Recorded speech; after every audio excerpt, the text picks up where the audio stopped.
artistiques, littéraires sont issus des tranchées et c'est ce sur quoi nous allons travailler aujourd'hui. Mais auparavant, mon ami Max Assier va nous présenter les activités du centre Jean Jaurès Castres, dont il est devenu en quelques mois, d'une façon quasiment foudroyante, et ce n'est pas évident, parce que Castres est parfois délicat, ça paraît paradoxal, mais c'est comme ça, pour les amis de Jaurès.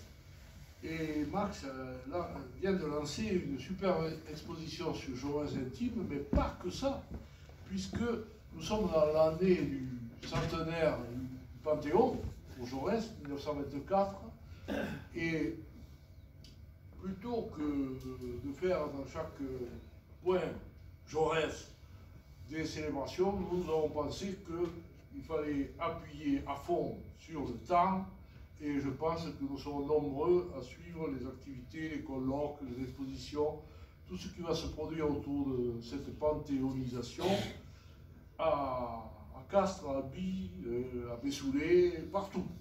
Donc nous sommes prêts à être présents, mon cher Max, et maintenant c'est à toi pour une brève intervention. Une brève intervention, limite, je sais que je ne sais pas, je ne sais pas avec Bon, ça me fait plaisir, ça faisait à peu près un an que je n'étais pas revenu ici.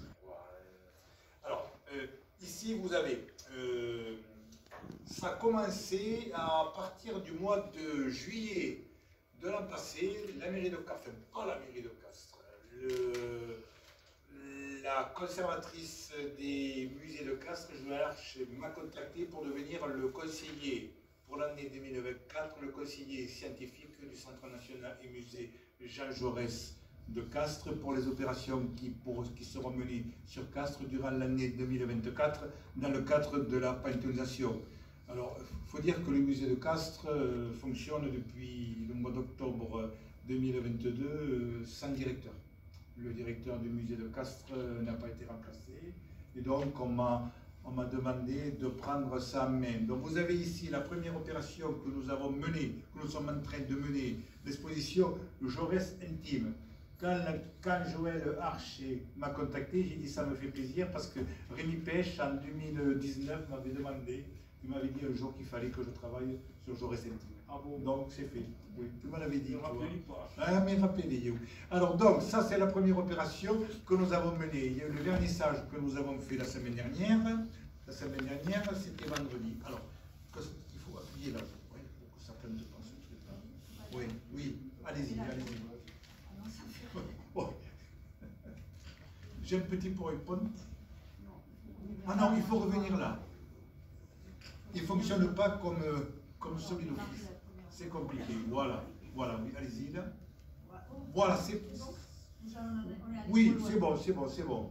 Donc vous avez ici la présentation de ce qui a été fait, ce que nous avons, pour résumer, ce que nous avons cherché à faire et ce que j'ai demandé au musée de Castres, c'est qu'on puisse considérer une autre facette de Jaurès intime. Essayer de creuser un peu ce Jaurès en famille, Jaurès l'amitié, Jaurès à Bessoulé, Jaurès à la filiale, etc. Bon, nous avons fait le vernissage de cette opération, c'était la semaine dernière au musée.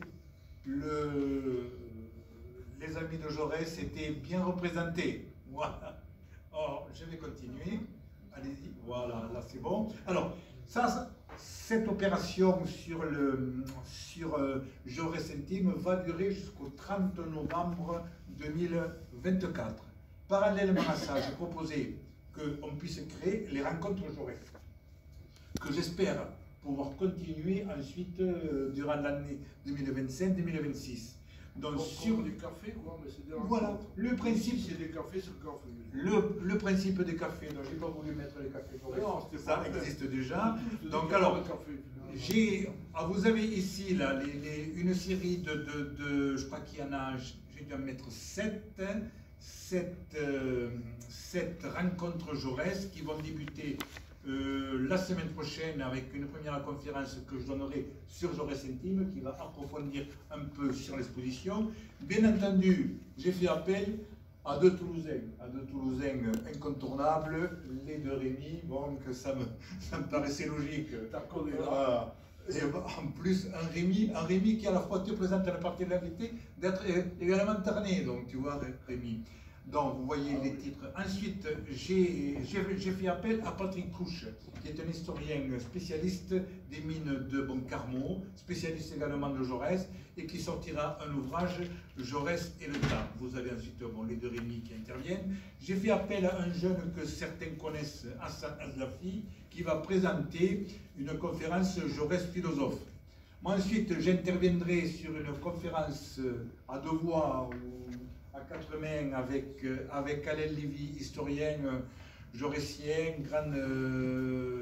qui a contribué avec les deux Rémi à la création du musée Jaurès. Ensuite, il y aura une intervention de Alain Lévy le 25 octobre qui va faire suite un peu au colloque qui avait eu lieu sur De Gaulle et Jaurès. Voilà la seconde opération. Et ensuite, une dernière opération, la panthéonisation de Jean Jaurès, colloque national, samedi 30 novembre 2024. Je suis en train de le monter, de le mettre en place.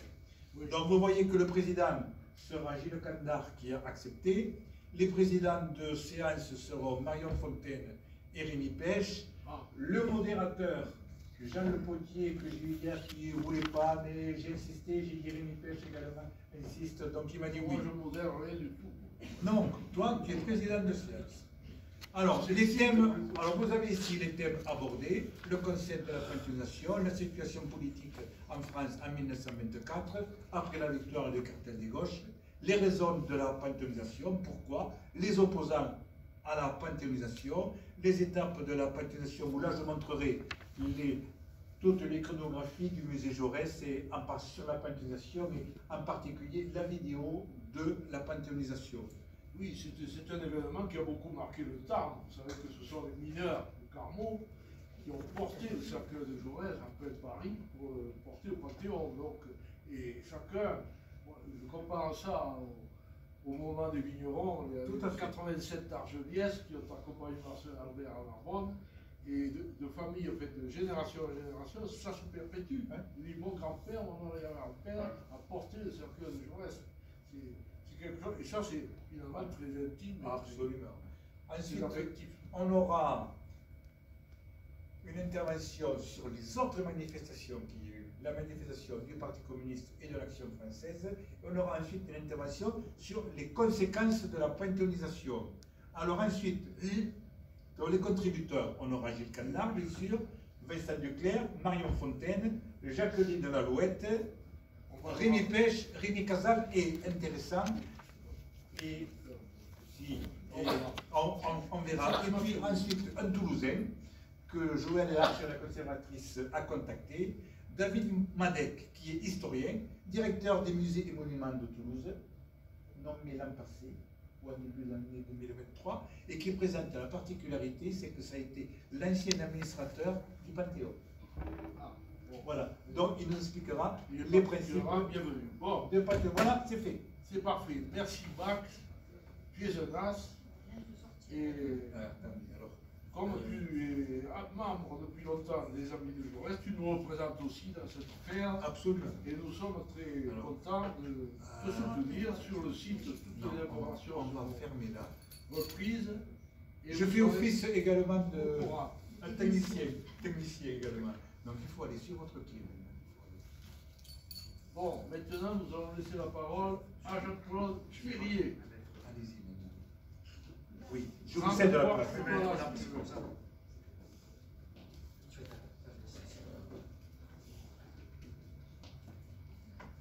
Non, je vais là. Bon, bonsoir à tous. Merci d'être nombreux ce soir pour cette présentation d'un travail que j'ai fait en 2018 sur mon grand-oncle qui était vigneron de l'Aude, de Saint-Laurent de la Cabreris, et qui a été pendant 4 ans brancardier au 4e zone de Marche.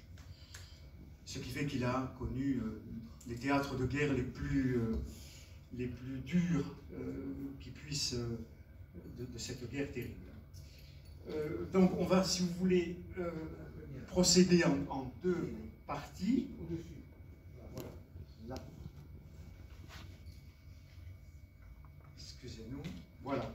Alors deux parties, donc le livre que vous avez égrené ces jours. Une petite explication sur le titre. Il s'agit d'un travail que j'ai écrit un poème. Ce sont des poèmes en prose, vous verrez tout à l'heure quand je ferai les lectures. Et j'ai écrit un texte correspondant à un jour des 2 premiers mois de guerre de Raymond Grisou. Alors Raymond Grisou, vous l'avez là, c'est mon grand-oncle, donc ici une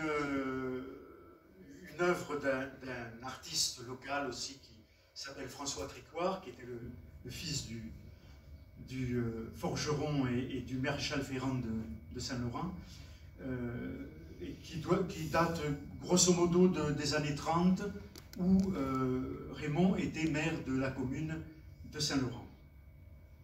Donc on va d'abord parler un petit peu de son parcours, et puis ensuite je passerai à une lecture. C'est un peu inhabituel chez les amis de Jaurès de lire de la poésie, mais je pense que c'est un moment de partage qui est important. Voilà, on peut passer. Voilà, alors tout commence comme pour beaucoup de gens de cette génération. Mon grand-oncle était de l'année 90, donc il avait 17 ans en 1907, au moment du grand mouvement vigneron qui s'est produit au début du 19e siècle, du 20e siècle, pour des raisons, je ne vais pas m'approfondir là-dessus, on en a parlé déjà à plusieurs reprises. Vous avez là une des manifestations. Béziers. C'est celle de Béziers. 5 mai 1907. Voilà, 5 mai 1907, avec en patois Non, en occitan. En occitan, oui. Je préfère dire en patois, parce que l'occitan c'est la langue littéraire, et là c'est la langue, disons, orale, voilà. Encore aïe. Donc, avoir autant de bons vins et ne pas pouvoir manger à sa faim, grosso modo, oui, la traduction. Oui. Alors ensuite, nous avons une photo que j'ai trouvée un petit peu par hasard, en cherchant sur Internet, et qui montre la fraternisation avec la troupe du 17e qui a refusé de participer à l'écrasement de cette révolte. Enfin, oui. Ils n'ont pas refusé de tirer, mais ils avaient peur qu'on leur dise de tirer. Voilà. Et ensuite, ils ont été sanctionnés en allant versés dans des bataillons, voilà, dont on parlera tout à l'heure, au niveau des Zouaves. Alors ça, c'est la photo du mariage de mon grand-oncle par alliance, Raymond Grisou, en tenue militaire, comme ça se faisait beaucoup à l'époque, et ma grand-tante, Élise, qui était elle de 92, enfin bon, ils étaient à peu près du même âge, et vignerons tous les deux. On a parlé d'un très grand tout à l'heure avec Jaurès, là on est avec des petits, ce sont les petites gens qui ont, on peut dire, victimes de l'histoire, pour ce qui concerne cette génération. Oui. Alors voilà le livret militaire de Raymond, qui a été donc dans les Zouaves, au 4e régiment de Zouaves, qui est parti donc en Tunisie, puisque c'était là que le 4e avait ses cantonnements principaux. Et le document est partiel, il y a ensuite les états de service pendant la guerre de 14. Là, on voit surtout ce qu'il a fait pendant son service militaire. donc en 1900, de 1911 à novembre 1913. Le mariage intervient juste au retour et avant de repartir pour le front, comme on le verra tout à l'heure. Oui, vas-y. Alors, les réalisations. Donc, Raymond revient après la guerre de 14. Hein. Là, nous sommes dans les années 30, au moment où il était maire. Bon, le bâtiment n'est pas très joli, mais ce sont les bains-douches municipaux. C'est une des créations, des idées de Raymond. Il s'est beaucoup occupé de l'adduction d'eau dans le village. Il y a eu plusieurs temps d'entreprises qu'il a menées à bien. Il a été conseiller municipal dès son retour, élu au premier tour le 30 novembre 1919 au municipal, troisième au nombre de voix. Il échoue comme adjoint. Il est réélu le 3 mai 1925. Là, il devient adjoint d'Arthur Caraguel, qui était le maire de l'époque. Et il devient à son tour maire en 1930, au décès de Caraguel. Et il va le rester jusqu'en 1941. Il faut savoir que Raymond Grisou était socialiste, hein, 3 flèches. Il y avait, d'ailleurs, on dit, enfin moi je ne les ai jamais vus exactement, mais que sur le hangar de notre remise, sur la remise qui appartenait à la famille, il y avait les trois flèches, il les avait fait graver, dessiner sur la porte. Si tu me permets une légère interruption. Oui, vas-y. Il était socialiste dans un fief radical, qui était celui d'Albert Sarraut, et puis de Castel, qui était son héritier. C'est une circonscription qui n'était pas facile pour les socialistes. Vous voulez dire ça. Et Saint-Laurent était un gros village, pas très loin de Lusignan. À l'époque, un peu plus de 1000 habitants. C'était donc stratégiquement important. Oui. Je ne sais pas si Caraguel était socialiste ou... Socialiste, je pense qu'il était socialiste. Aussi. Oui. D'accord. Oui, vas-y. Continuer. Alors voilà, parmi les gros problèmes qu'il a rencontrés pendant son mandat, il y a eu 2 moments très forts, hein, qui sont les inondations de 1933, destruction du pont avec des victimes, 5 victimes qui ont été retrouvées dans les eaux de la Nielle, hein, la rivière qui coule en bas de ce pont. Le pont, vous voyez, il y a 2 arches. Une des arches a cédé et a entraîné plusieurs personnes du village dans les eaux qui se sont évidemment noyées. On parlait de Tricoire tout à l'heure, celui qui avait fait François, le père de Henri Tricoire, s'était rapproché au rail du tramway. Il y avait le tramway qui passait à l'époque, comme dans tous les villages de l'Aude, et il a pu s'en sortir de cette façon. Là, c'est la passerelle qui a été mise en place par le génie d'Avignon, qui était venu donc à Saint-Laurent pour faire cet ouvrage qui n'a été enlevé qu'en 1934, quand le pont a été, fin de 1934, quand le pont a été reconstruit avec une seule arche pour éviter le drame qui s'était produit donc en 1933. L'autre grand événement, là je n'ai pas d'illustration, l'autre grand événement qui a été important dans sa vie de maire, ça a été la fin de la guerre d'Espagne. Et Raymond a beaucoup œuvré pour l'accueil des réfugiés espagnols en 1938, à partir de 1938 à 1939. Alors voilà, ça c'est la photo donc, du génie d'Avignon, hein, c'était les soldats qui venaient d'Avignon. Et Raymond est ici, voilà, avec un de ses adjoints et les militaires du génie qui étaient venus faire le pont.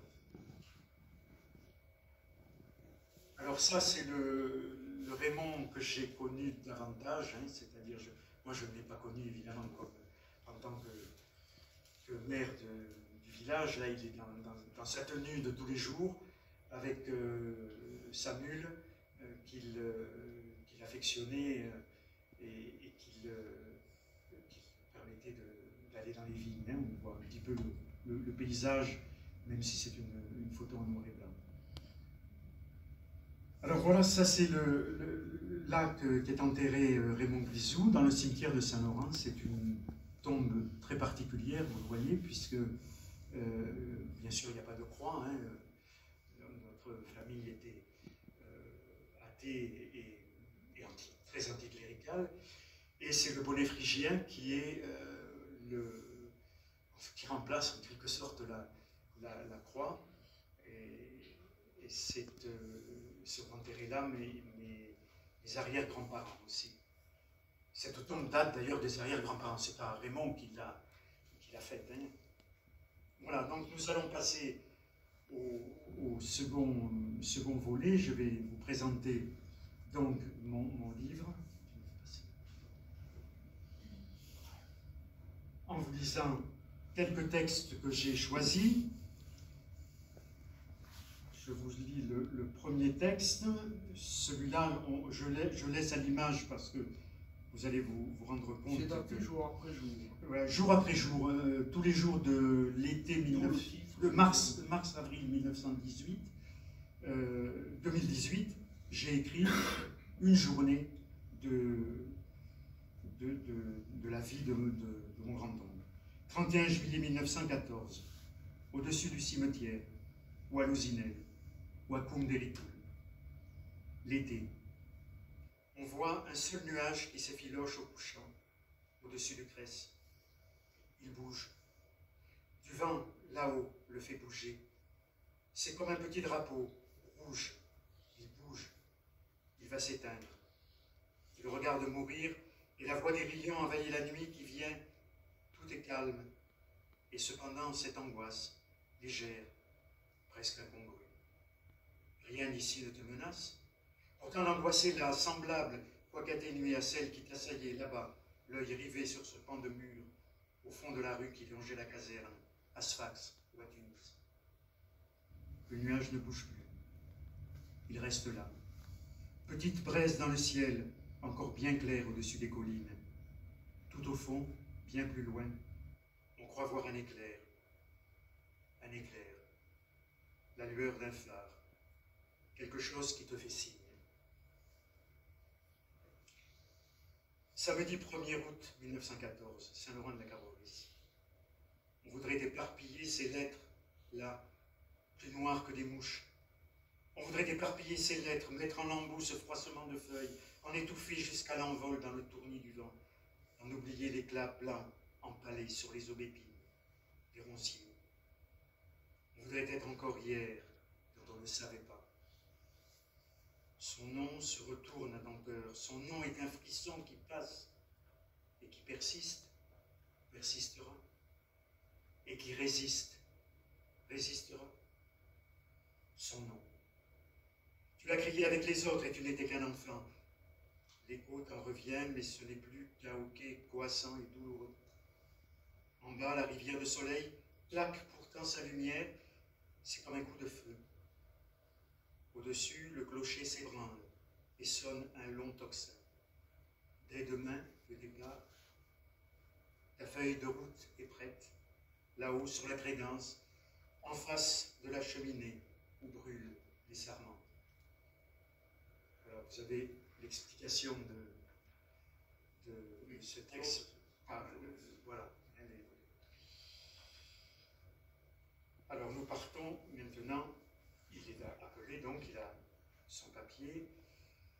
Et pendant une quinzaine de jours, ils sont cantonnés au fort de Rosny, qui était l'endroit où le 4e zouave de marche avait sa caserne en France. Nous sommes le samedi 8 août 1914, fort de Rosny. Alors on salue les couleurs. Et ceux qui nous ont rejoints hier, la caserne se remplit. Nous, les zouaves de l'intérieur, on n'attend plus que ceux d'Afrique. Nous tous, chamarrés et tricolores. Nous sommes l'impeccable éclat de nos pantalons blancs, le bleu profond de nos tenues, l'écarlate insolent de nos chèches. Nous sommes des mannequins impassibles, des marionnettes aux fils invisibles, des figurants bariolés, silencieux, bien sûr, silencieux, qui voudraient entendre la cacophonie de nos patois. La République nous appelle, on se tait. Les trams, au bas du bastion, vers Rosny, vers Montreuil, grincent le roulement apprivoisé de leur chaos de vieux métal. Demain, défilé patriotique. Voilà, vous avez cette photo qui est les zouaves à l'entraînement sous la conduite d'un gradé qui apprennent à manier la mitrailleuse qui fera tant de ravages, hein, tant d'un côté que de l'autre, dans cette guerre. Vous voyez, pantalon blanc, c'est la tenue d'été, hein, pantalon blanc, veste bleue et je cherche rouge. Évidemment, la photo est en noir et blanc, c'est difficile de les voir. Alors, nous allons maintenant, oui, petit jour de repos avant de partir au front. Mardi 11 août 1914, à Paris, jusqu'au pont Mirabeau. Les boulevards sont pleins de monde. L'escapade à Paris, de Bercy vers la Bastille, penchée sur son canal. Et puis les quais, où le fleuve glisse son froufrou, ses vaguelettes grises. Jusqu'au muet collègue de pierre, sa barbiche qui s'émiette, et la Seine qui le regarde de son grand œil liquide. Lui, il regarde ailleurs, il fait comme si de rien n'était. Il joue au bel indifférent. Dame, on est en août. Pas de quoi avoir peur. Pas de quoi avoir peur, non? Pas de quoi avoir peur. Plus loin, les cris des mouettes tiraillent l'horizon. Au-delà de ce pont, chante une chanson.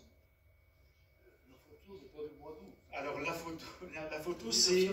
Non, celle-là c'est 1924. C'est l'inondation de 1924. Le zouave, c'était vraiment le point de repère au pont de l'Alma. Ah, oui, c'est celui qui faisait le... qui fait toujours, qui est toujours là. Oui, qui est toujours là. Alors, nous sommes encore au fort de Rosny. Les opérations n'ont pas commencé. La guerre est commencée, mais le 4e zouave de marche n'est pas encore au front. Jeudi 13 août 1914, fort de Rosny. Une cloche carillonne au loin vers la Marne. Un sautillement léger, allègre, comme l'année venue d'une bergeronnette. L'été, un air de fête. La chaleur est montée d'un cran. Au fort, ça y est, on a fait le plein. Ça aboie partout, ça s'engueule, aux accents les plus divers, ça chante ou pas, c'est guttural ou zézéiant. Les zouaves, c'est presque la Légion, presque une internationale. Nadjar, Perrin, Albano, Abécassis, Calzaroni, Fatrelot, Ziecha, Winkler, Ben Saïd, Pérez, Vaillant, Turini, le roi, ah, la belle girandole, le feu d'artifice des patronymes, la ronde colorée des prénoms aussi. Élie, Mohamed, Mario, Jean-Philippe, Jacob, Luciano, Walter. Tous en ligne, camarades, et garde à vous. Les gradés sont plus conformes, mais ce sont les gradés. Les zouaves, les petits, c'est presque la Légion. Une petite internationale, oui. Et vive le son. Vive le son, vive le son du canon. Une cloche carillonne au loin vers la Marne, un sautillement léger, allègre, comme l'allée venue d'une bergeronnette. Là, vous avez un défilé des zouaves qui sortaient de temps en temps et vers Paris, enfin, dans la banlieue parisienne, la proche banlieue parisienne. Hein. Rosny-sous-Bois, c'est dans le 9-4. Et avec toujours les tenues d'été, vous voyez, parce qu'on a l'habitude souvent de se représenter les zouaves avec les pantalons Garance, qui sont la tenue d'hiver, et là ils étaient encore en tenue d'été, et ils l'ont été aussi On les a pas mis un pantalon bleu. Et après, ils avaient une tenue kaki, après, à partir de 1915.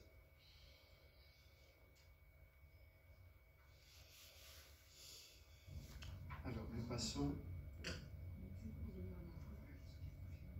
Ah.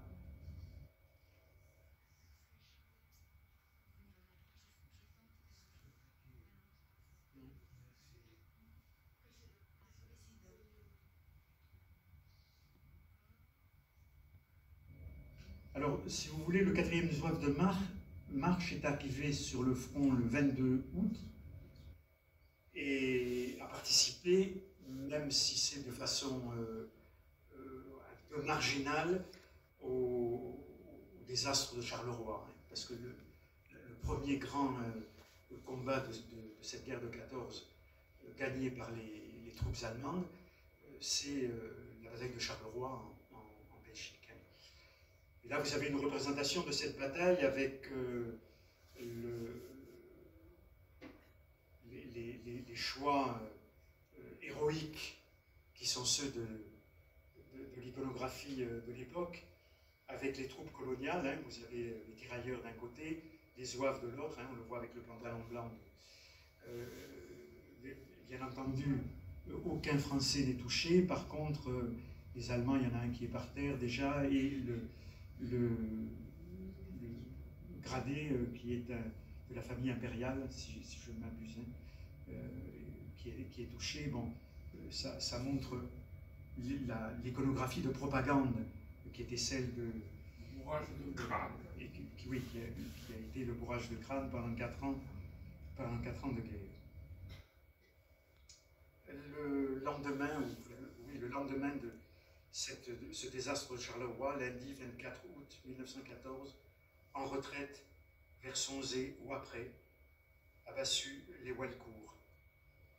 Il faut laisser derrière nous la longue traînée des plaintes, les hoquets pleins de vomissures, toutes les plaies qu'on aurait pu suturer. La peur.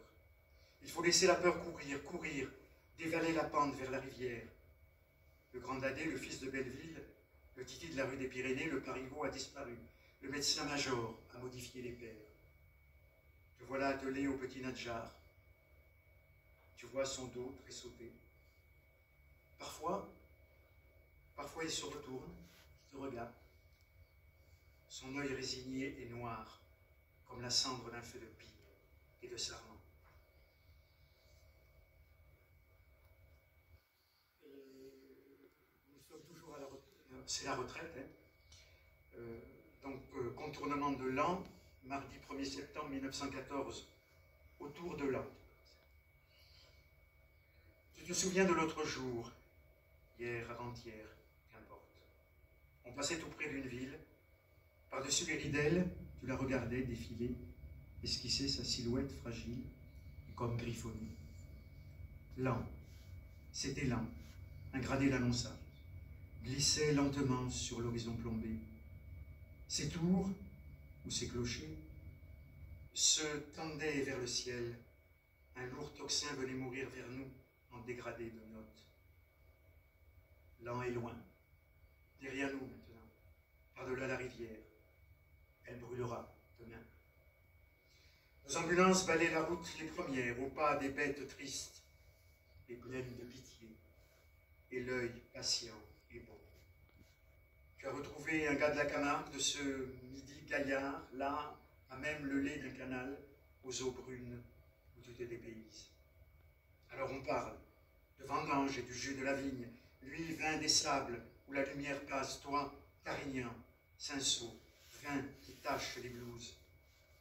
Ce sera bientôt l'heure douloureuse où l'on va penser les blessés, qui saignent doucement. Une fraîche rosée chemine sur les feuilles, les herbes folles, les foins encore en meule. Septembre est là. Alors, pour illustrer, c'est pas lent, hein, j'ai choisi deux photos pour montrer les dévastations des villes qui ont été soumises au bombardement des deux camps. Hein. Il s'agit de la ville d'Ypres, hein, qui a été pratiquement complètement rasée en Belgique, puisqu'elle a été au cœur des combats pendant pratiquement toute la guerre. Hein. Donc il s'agit de la ville d'Ypres. D'ailleurs, le soldat qu'on voit, c'est un soldat britannique, hein, puisque c'était une zone qui a été souvent défendue par le corps expéditionnaire au début et l'armée anglaise, avec une infirmière, très probablement. Et il y a un avis, la photo est de 1919, hein, il y a un avis comme quoi il faut laisser les ruines dans l'état où elles sont, parce que les gens avaient tendance peut-être à se servir, à prendre dans les ruines pour se reconstituer un petit chez eux. Il y a une autre photo qui est encore plus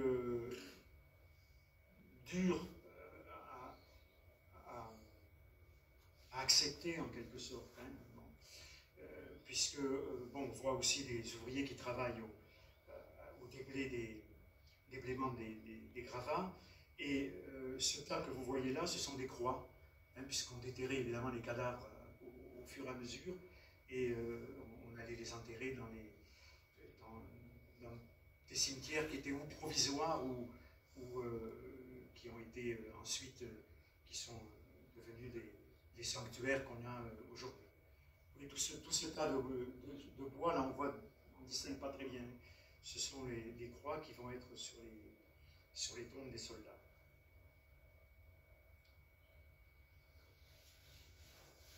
Alors, la bataille de la Marne, donc l'épisode marginal, tout à fait marginal des taxis, mais alors le 4e zone de marche est un peu au repos, là, à ce moment-là, il va participer, il a fait l'arrière-garde pendant la retraite, et il est ménagé pendant la reprise de la contre-offensive après la bataille de la Marne.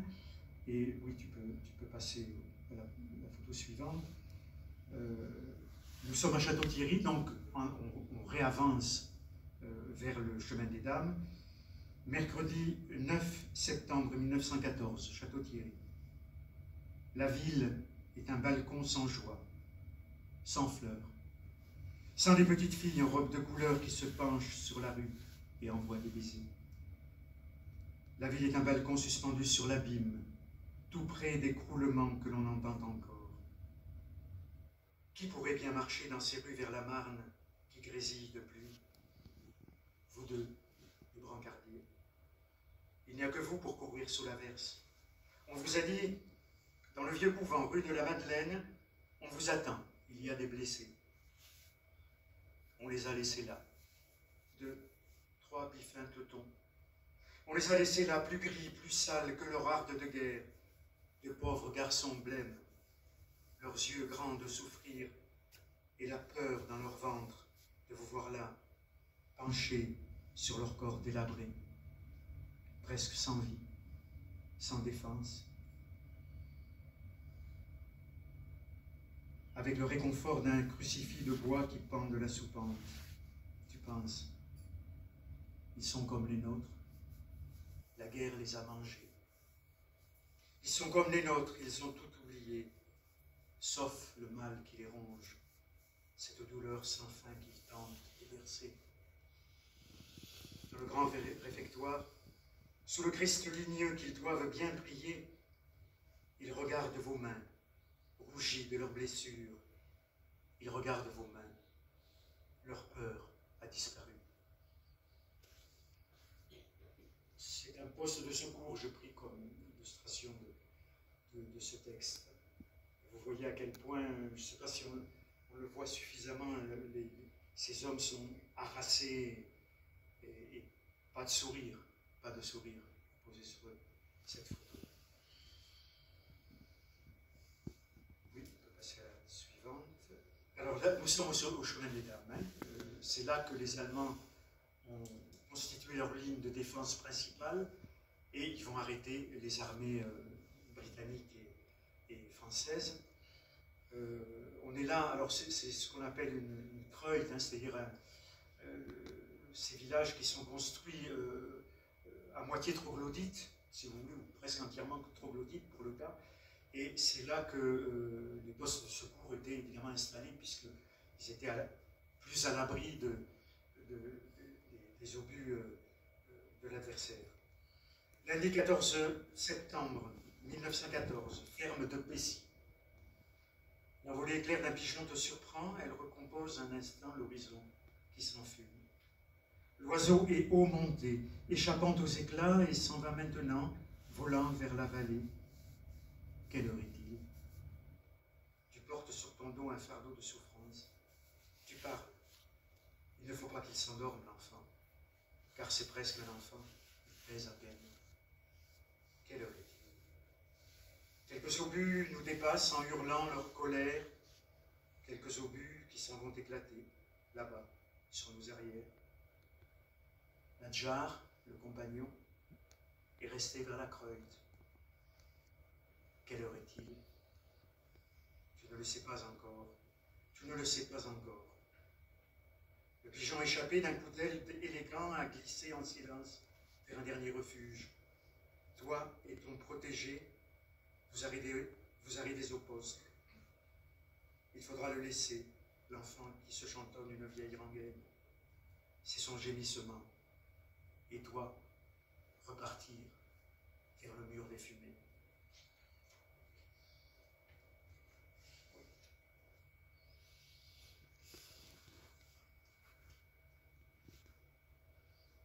Alors voilà un autre poste de secours. Alors c'est pas évidemment, c'est difficile de trouver des photos qui correspondent exactement. Hein. C'est un poste de secours du 13e. Simplement, la seule exigence que j'ai eue, c'est de prendre des photos de 14. Parce que sur le chemin des Dames, il y a énormément de photos sur 1917, hein, l'offensive Nivelle. Il y en a également sur 1918, lorsque les Allemands ont arrêté un instant la dernière offensive victorieuse. Celle-là est de 1914, on voit, hein, les soldats n'ont pas de casque, et les casques n'interviendront qu'en 1915, hein, toute la première. D'ailleurs, la majeure partie, y compris dans mon village, hein, il y a 34 morts à la guerre de 14 dans mon village, et une bonne, pas les 2/3, mais plus de la moitié sont morts en 1914 et début 1915. Alors nous sommes, dans le texte précédent, il est question du petit Nadjar, hein. Là il va en être question de nouveau, mardi 15 septembre 1914, ferme de Pessy. Vers la ferme d'Urtebise s'allongent des bancs de brouillard. Il y a un moment de silence, comme un souvenir de paix, une éclaircie. À présent, tu le sais, il n'est pas revenu, absent à l'appel, disparu. Tu l'appelais, on l'appelait le petit tailleur de l'Aurès. Souvent, on aurait pu croire que ses grands yeux ouverts sur les denses volutes, les gerbes de terre, les lueurs sans nom, des fracas d'images sales, il voyait l'horizon des montagnes violettes. Comme toi, parfois, il t'arrive de voir la tête chauve de l'Alaric au-dessus du plateau où courent les assauts. Le petit tailleur de l'Aurès, Nadjar Jacob, classe 1911, matricule 667. La guerre l'a effacé dans l'éparpillement atroce tonitru. La guerre l'a gommé mieux qu'une vilaine rature sur un cahier d'écolier. Là, vers la ferme d'Urtebise, hier, un lundi, le 14 septembre 1914.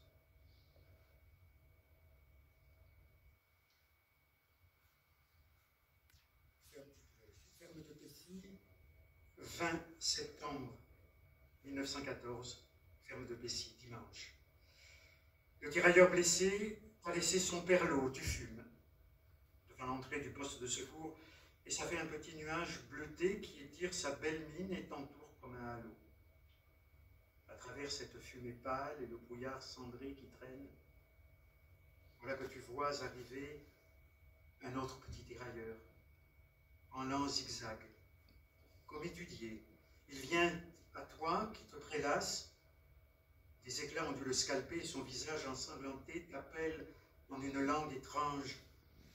Il fait encore 3 pas et s'affale en beuglant, comme s'agenouille, étonné le taureau dans l'arène bruyante où le sang a coulé. Tu jettes ton mégot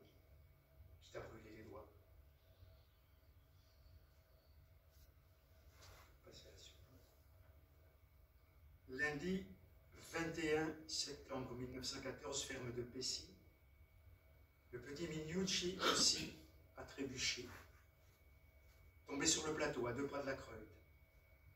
Une blessure légère. Tu as pensé ses raflures et tu l'as consolé. Son aîné a crouli il y a 4 jours. Ne s'est pas relevé, couché par un 130. Il voulait nous rejoindre, bégait-il en pleurant. Le gamin a le nom de 2 parents sacrés, des 2 parents sacrés, Joseph, Marie. Il est l'un des plus jeunes de notre bataillon. Il a eu ses 20 ans au printemps de l'année, 20 ans, l'âge de ton cadet, qui t'attend au pays. Dans l'odeur de l'éther qui te prend à la gorge, tu lui verses l'agnole au petit Mignucci. Et tu penses à ton frère qui partira bientôt. Il ne t'attendra pas, non. Ici, on se le dit, la jeune classe 14 va rejoindre le front plus tard en décembre. Ici, on se le dit et tu grinces des dents en pensant à l'enfant. L'odeur de l'éther qui stagne et partout s'insinue forme un grand lac d'oubli où noyer nos blessures. L'agnole qui banait ton gosier l'accompagne un instant. Chez nous, à casa, torte, on en fait de la meilleure, brancardier. Le jeune homme a souri. Un semblant de couleur inonde son visage. Alors la photo est celle du frère cadet dont il est question ici dans ce texte, Jules Grisou, qui est une des 34 victimes qui était au 157e, hein, vous le voyez sur sa vareuse, sur son... Et 153e, oui, oui. Et il est enterré à Revigny. Sur la tombe, tout à l'heure, il y a à la mémoire de Jules Grisou. Il est dans un des grands cimetières militaires, pas très loin d'ailleurs du chemin des Dames, hein, du côté de Verdun, entre Verdun et le chemin des Dames. Oui, tu peux passer à la suivante. Et la dernière, ferme de Pessy. Dimanche 27 septembre 1914, ferme de Pessy. Jour du Seigneur, jour de petite trêve, les artificiers d'en face ont eu droit au sermon. Chrétiens, patriotiques. Les nôtres, dis tout. Le même, ou presque. En français, bien sûr, celui-ci, en français. Notre Père qui êtes au mieux avec les princes de chacun, Gott mit uns, Jeanne d'Arc et God Save the Queen, protégez-nous, pauvres poissards. Tu souris à peine. Tu changes de pansement du zouave Sidi. Il te sourit aussi, Paragouina Merci, qui chante et roule et te ravit. Celui-ci, par exemple, quelle est donc sa patrie? Cette France chérie, Sardaigne ou Italie, ou encore ses Aurès, où les siens ont échoué. Et son sang coule ici, sur la craie du chemin, sur le muret de pierre et les racines noires d'un vieux sol abattu. Et son sang coule ici, en fontaine inutile. Camarades, venus de ce joli triangle que fait près de Cagliari, l'île de Saint-Antioche, n'aie pas peur. Tu ne mourras pas ici. Dieu te protège. Pour le moment, au moins. Dieu te protège. Égide temporaire. Tu mourras un peu plus tard, le 10 juin 1916, un peu plus loin, vers l'est, en Meuse, et pas loin de Verdun. Et cette photo, elle est de 1914, chemin des Dames. Il s'agit d'un zouave, et c'est une des rares représentations où on voit un soldat expirer. Il s'agit du zouave Bono, un breton, celui-là, qui est une des très nombreuses victimes de cet épisode du chemin des Dames, qui n'est que le premier. 4e zouave reviendra en 1917 avec beaucoup plus encore de victimes qu'en 1914. C'est une photo assez exceptionnelle. Hein. Il y a très peu de photos de cette époque-là, hein, où on montrait, pouvait montrer des cadavres ou des choses comme ça, mais encore de façon... Et celle-là a été prise, c'est assez intéressant aussi comme la personne qui l'a pris, qui était un civil, qui a accompagné le 4e zouave de marche pendant cette campagne, enfin ce début de campagne, ce mois et demi de guerre, et qui a pris diverses photos, dont celle-ci, qui est hélas parlante sur ce qu'a été cette guerre, sur ce qu'a été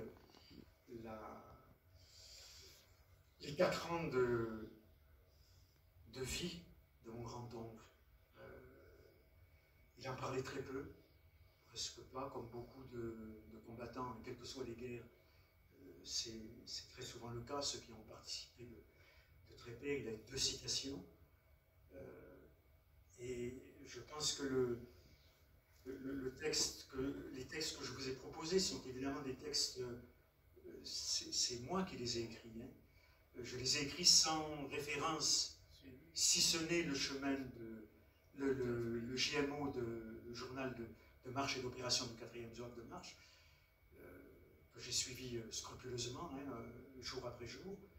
Mais c'est la façon que j'ai eue de participer au devoir de mémoire. C'est pas le seul. Je sais que j'ai d'autres engagements au niveau des soldats italiens qui sont morts à Bligny. Là, vous avez le dernier soldat est un Italien aussi. Hein. Dans la famille. Comment?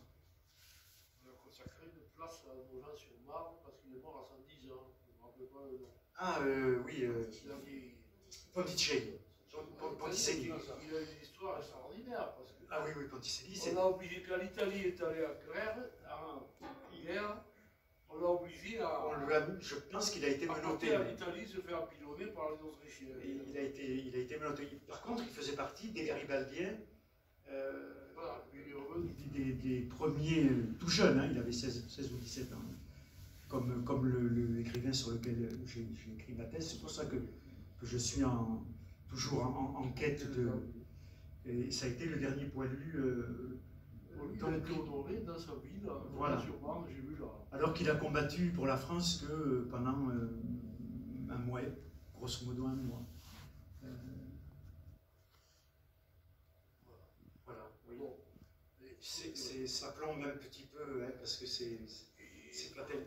On a senti passer... La veille de la Saint-Valentin, c'est un peu dur, mais enfin... Ça ne va pas freiner l'ardeur des amoureux. Voilà. Perpétuel. Bon. Alors, si vous avez apprécié les textes, bon, j'ai là quelques volumes, hein, si des gens sont intéressés, que je peux vous et les textes, et ce que j'ai découvert, l'iconographie que tu as choisie, qui représente un boulot énorme, et qui chaque fois ponctue et fixe l'émotion que l'on peut ressentir à la lecture des textes. Donc nous allons t'applaudir. Merci beaucoup. Alors si vous avez des questions, je pense que... Il y en aura. Monsieur Benz, le citoyen Benz, Jean-Marie. Que signifient les 3 flèches dont vous avez fait état au début de votre conseil? C'était comment dirais-je, le signe ou le symbole, hein, de la lutte antifasciste au niveau du Parti socialiste, de la SFIO. C'est vrai que le combat antifasciste, hein, sur lequel j'ai aussi beaucoup travaillé, a été partagé, je pense, entre les communistes, les socialistes et les gens qui étaient de gauche, quoi, hein. moi j'ai lu, j'ai pas fait de recherche là-dessus, mais j'ai lu que chaque flèche représente quelque chose. Il y a le parti, le syndicat, la coopérative. Ce sont les trois éléments qui étaient obligatoires dans les statuts du Parti socialiste de l'époque. Un militant socialiste devait être syndiqué et coopérateur. Voilà. C'était d'ailleurs le cas du Grand Oncle, hein, puisqu'il était. Bien sûr, c'est pour ça qu'ils étaient très fiers. Saint-Laurent, hein, la coopérative. C'est une coïncidence, hein, mais. Qui ont continué après la guerre. La coopérative de Saint-Laurent, elle a eu sa première vendange, ça a été en 1914. C'est-à-dire sans les hommes, qui étaient, enfin, sans les hommes les plus aptes à porter les hôtes et ça a été. Oui, c'était.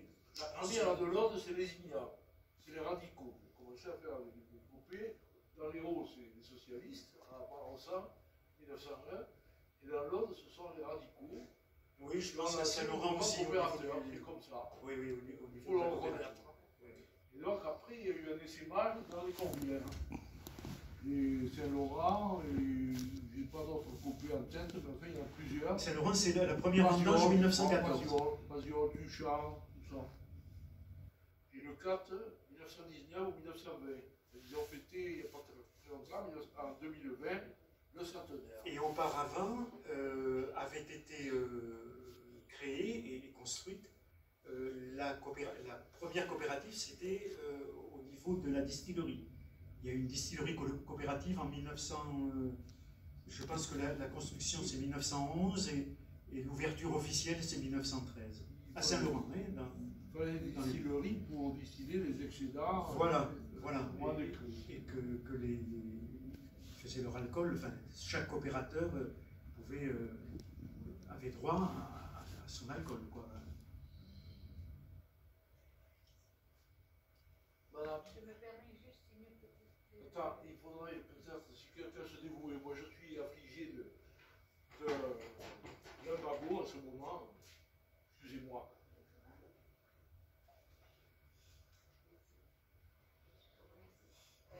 Je voulais juste. Et ça marche pas, il faut appuyer sur un bouton. Sur un bouton, oui.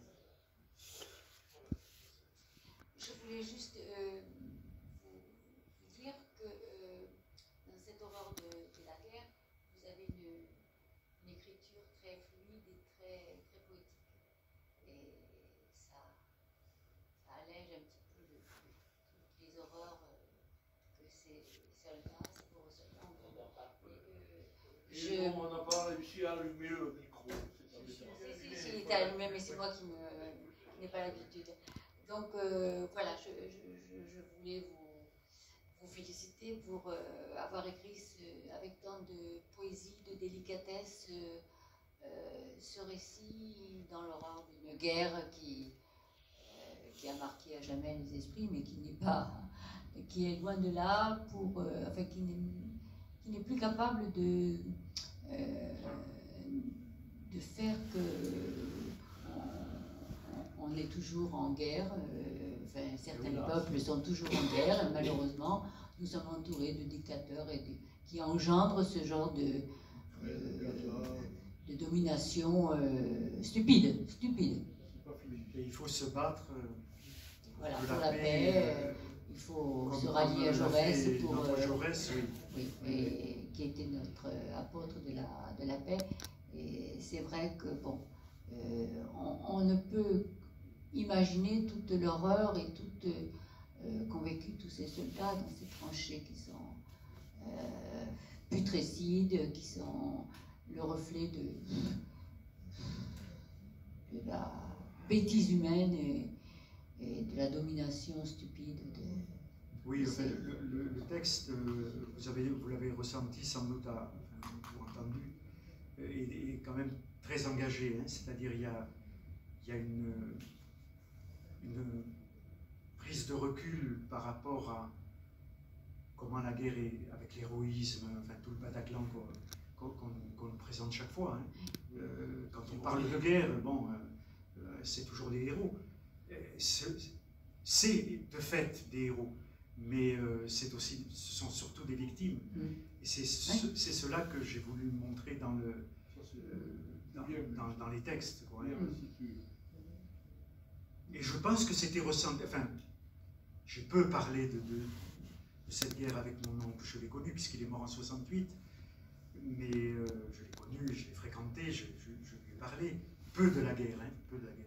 Il s'intéressait par contre beaucoup à tous ces 68. Moi j'étais étudiant à l'époque, donc il posait des questions. Qu'est-ce que vous vouliez faire?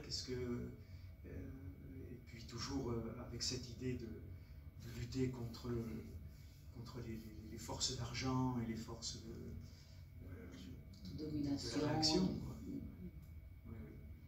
Mais il partageait les sentiments qui sont exprimés ici, il les partageait. Et en particulier, ça, il me l'a dit, il était très heureux, terme pas très choisi, il était satisfait, enfin, il avait d'avoir combattu chez les Zouaves parce que ça l'avait mis en contact avec des communautés différentes ou des individus.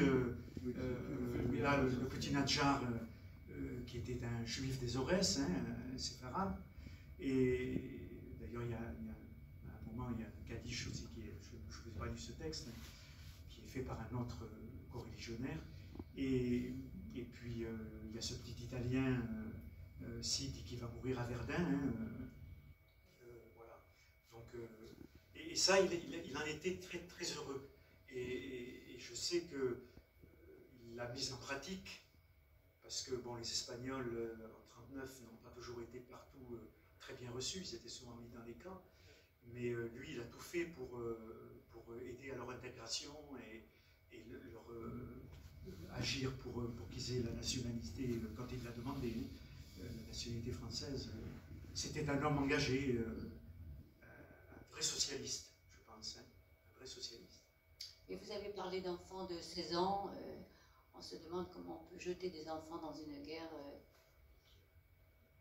Alors, oui, là, le terme l'enfant pour Jules, le frère que vous avez vu, hein, qui est mort donc près de Verdun, il avait 20 ans. Hein, c'était la classe 14 a été appelée très tôt, parce que plus ça allait, plus on appelait les classes très tôt. Et des jeunes de 16-17 ans comme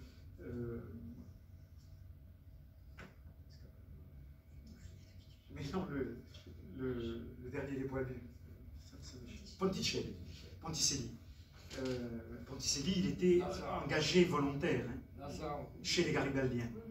L'écrivain sur lequel j'ai travaillé, Kurt sur Malaparte, enfin Kurt-Éric Suckert, de son vrai nom, Suckert, était lui aussi à 17 ans, mais c'était un engagé, c'était des engagés volontaires, hein, c'était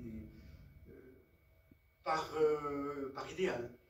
Je pense que pour Ponticelli, c'était pour, en quelque sorte, comme reconnaissance par rapport à la France qu'il avait accueillie, même si ça ne s'est pas toujours très bien passé au début, comme pour beaucoup. Pour Suckert, c'était Malaparte, c'était un idéal républicain et par rapport aux idéaux que la France représentait aux yeux des Italiens. On peut évoquer aussi Jean Monnet, qui a combattu à moins de 20 ans, en 1918. On évoque rarement, parce qu'évidemment, Mon grand-père paternel, alors du côté de mon père, mon grand-père s'est engagé à 18 ans. Oui, il était de la classe 1900, en 18, parce qu'en s'engageant, ils pouvaient choisir leur arme. En 18, on savait pertinemment que l'infanterie, c'était la boucherie totale. Et donc, il s'est engagé pour servir dans la marine, enfin, pour demander faire son service dans la marine. Et je me pose souvent la question. Il a commencé l'appel, pardon. Oui. Je me pose souvent la question, pourquoi ces hommes qui ont vécu l'horreur absolue ne parlent pas au retour de la guerre, sont silencieux, sont taiseux? Je crois qu'il y a un traumatisme Parce que pour des historiens, c'est Ah, oui, important oui, de oui. connaître le récit Oui, oui. et tout. Et moi, j'ai vu mon père, bon, c'est une autre guerre, c'est celle de 39-45, qui a été dans un camp de prisonniers. Au début, j'ai cru que c'était un camp de concentration. Il ne parlait jamais, alors qu'il l'avait laissé sur une dalle pour mourir et qu'il mangeait des racines. Enfin, bon. Toute l'horreur qu'il a vécue, il nous a jamais fait partager de ses souffrances et de ce combat. Oui, oui, oui, c'était le cas, je crois, pour la plupart des gens qui ont vécu combattants, l'horreur. pour la plupart. Quelle que soit la guerre, je crois que Oui, oui. c'est... Oui, elles se ressemblent. Enfin, dans le...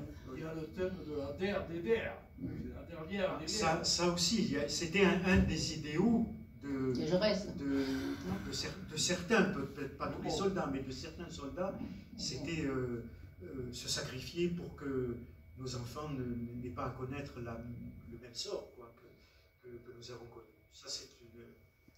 Mais je pense que les guerres ne s'arrêteront jamais.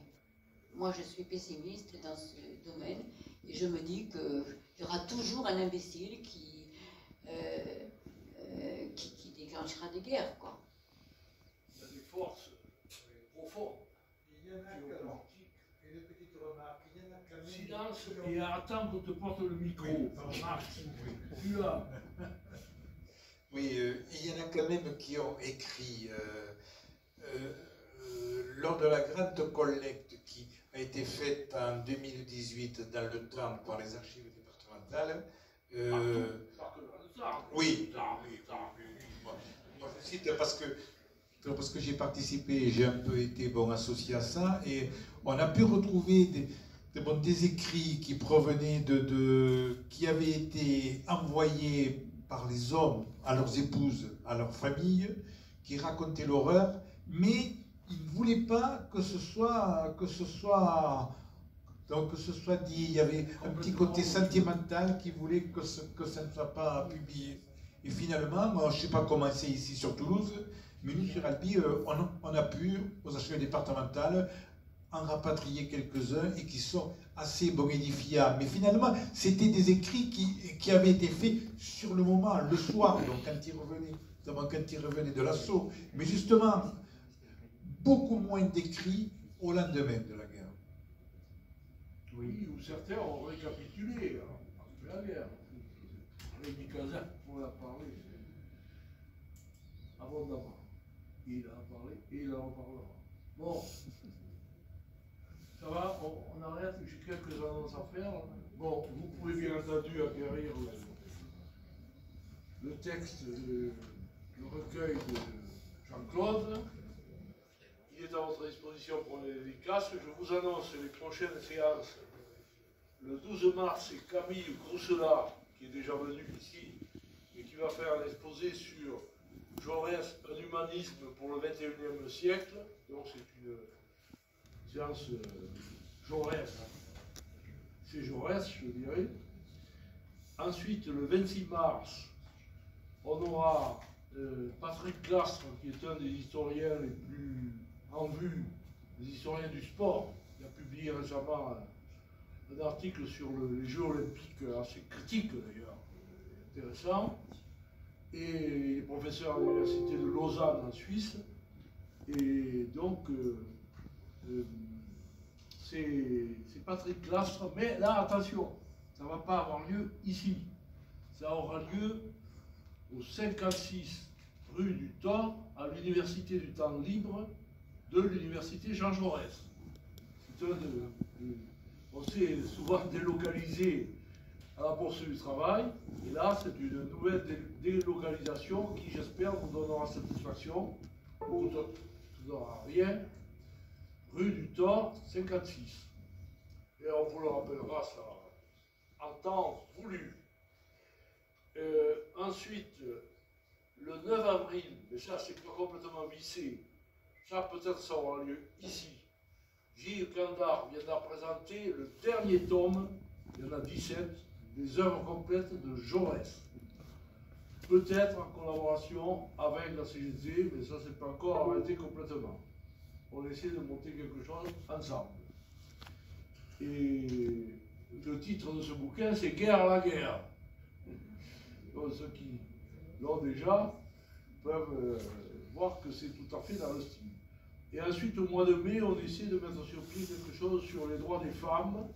Nous avons organisé un colloque il y a quelques années, mais là, nous avons la possibilité d'une conférence de Marlène Coulon, mais ce n'est pas encore arrêté, ça. Donc, c'est en filigrane. Alors, je dois vous annoncer également un événement considérable, c'est que la mairie de Toulouse s'est engagée à l'occasion du centenaire de la panthéonisation de réaliser le parcours Jaurès. Mais ça ne va pas tout seul, parce que la personne qui est chargée de cela au service culturel de la ville a déjà pris les contacts. Il faut passer par les ABF. Alors, maintenant, on parle tout le temps en sigle. Les ABF, c'est les architectes des bâtiments de France. On le sait. Mais je répète, ici, les ABF. SOS, les ABF. Bon. Donc, il y a des objections très fortes sur pas sur le parcours lui-même, mais sur la possibilité d'installer notamment des lutrins. Maintenant, alors les lutrins, si vous voulez voir ce que c'est un lutrin, il y en a quelques-uns déjà, place Saint-Cernin, vous en avez vu. Mais il y en a Marie-Madeleine Rotelli qui a réalisé le très beau parcours de l'AZF, sur le site de l'AZF. C'est fait qu'avec des lutrins. Mais là, évidemment, c'était tout dévasté, tout mis à zéro, donc c'était plus facile de placer des lutrins. C'est-à-dire que là, alors, je dois l'avoir demain matin pour voir ce qu'on peut sauver. Elle m'a dit que ce n'était pas fermé complètement, qu'il était question aussi de faire un parcours audiovisuel, enfin auditif en tout cas, maintenant avec les systèmes de smartphone, comment ça s'appelle, le fait d'enregistrer un mouvement continuel, ça ne me vient pas à l'esprit. Oh, Streaming. non, mais c'est pas ça que je veux dire. Enfin, vous levez une appli, ouais, tu vois.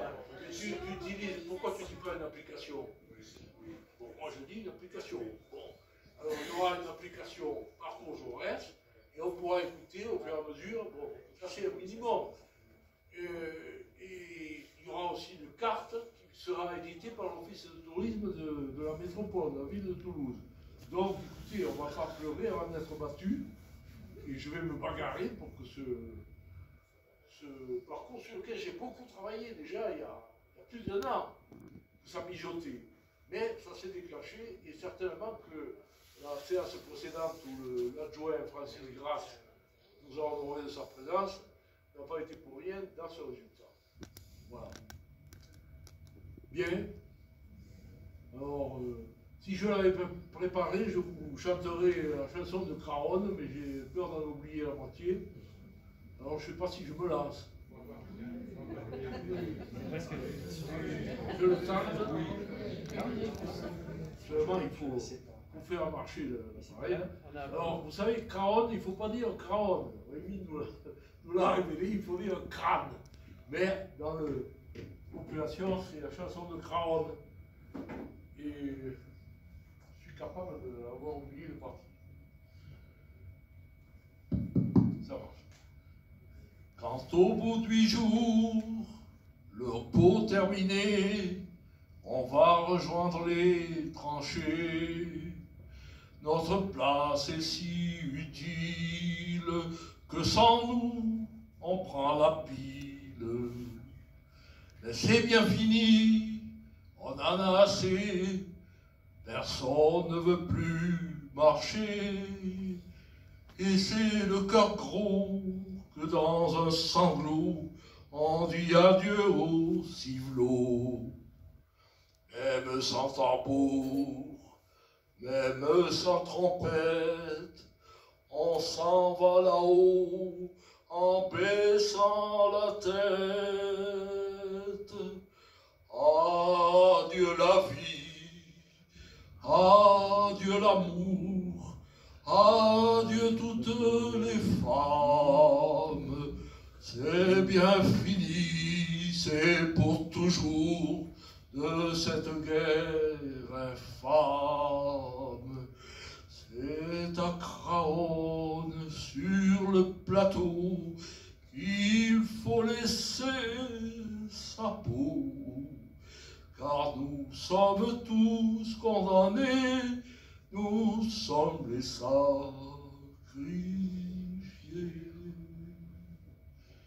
8 jours de tranchées, 8 jours de souffrance, pourtant on a l'espérance qu'un beau jour viendra la relève que nous attendons sans trêve. Non, non, non. Mais un jour dans la nuit et dans le silence, on voit quelqu'un qui s'avance. C'est un officier de chasseur à pied qui vient pour nous remplacer. Doucement dans l'ombre, dans la nuit qui tombe, les petits chasseurs viennent chercher leur tombe. Adieu la vie, adieu l'amour, adieu toutes les femmes. C'est bien fini, c'est pour toujours de cette guerre infâme. C'est à Craonne, sur le plateau, qu'il faut laisser sa peau, car nous sommes tous condamnés, nous sommes les sacrifiés. Dernier couplet. Celui-là, je le sais. C'est malheureux de voir sur les grands boulevards tous ces gros qui font leur foire. Si pour eux la vie est rose, pour nous c'est pas la même chose.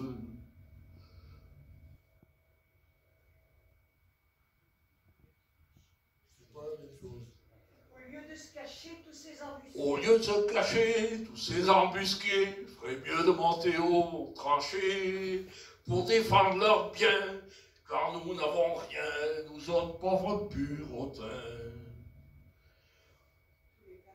Tous les camarades sont enterrés là pour défendre le bien de ces messieurs-là. Ceux qui ont le pognon, ceux-là reviendront, car c'est pour eux qu'on crève. Mais c'est fini, tous les troufions vont tous se mettre en grève. À votre tour, messieurs les gros, montez sur le plateau. Car si vous voulez faire la guerre, payez-la de votre peau. Et sans Vivienne, je n'ai pas réussi de la poser. Alors ce texte est mystérieux, parce qu'on ne sait pas au juste qui l'a écrit. On pense que Paul Vaillant-Couturier, qui est un ariégeois, donc pays à nous, et qui est devenu un dirigeant important du Parti communiste, un journaliste, un dirigeant important du Parti communiste en temps de guerre, on pense que Paul Vaillant-Couturier, qui lui-même n'a pas revendiqué ce texte, en a été un des auteurs, et ce texte est resté interdit pendant très longtemps sur la radio, sur les ondes nationales, sur l'ORTF. Il ne fallait pas le chanter parce qu'il y avait d'autres guerres qui se déroulaient, et c'était une incitation à l'insoumission. L'insoumission. Bon, merci. Voilà. Encore Québec. Vous avez des bouquins là.